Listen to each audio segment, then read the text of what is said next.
the Gospel according to Luke. It's one of the resurrection accounts. It's this Emmaus story. And like any of the resurrection accounts, I think one of the things it teaches us is that this Jesus won't be still.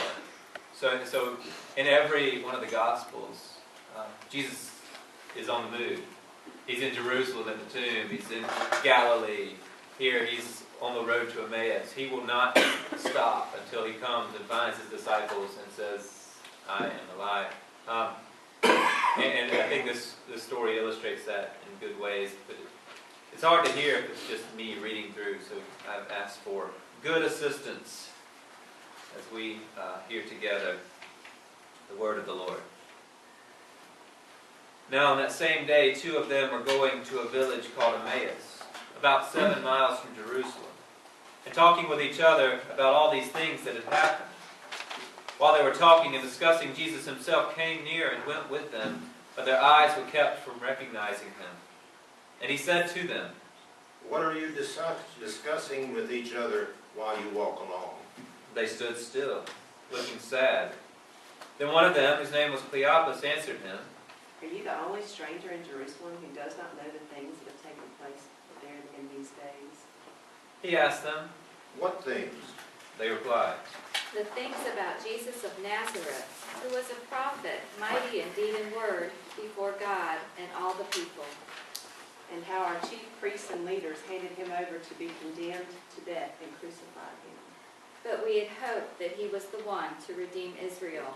Yes, and besides all this, it is now the third day since these things took place. Moreover, some women of our group astounded us. They were at the tomb early this morning, and when they did not find his body there, they came back and told us that they had indeed seen a vision of angels who said that he was alive.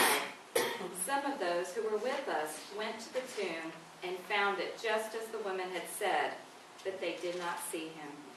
Then Jesus said to them, Oh, how foolish you are! How slow of heart to believe all that the prophets have declared!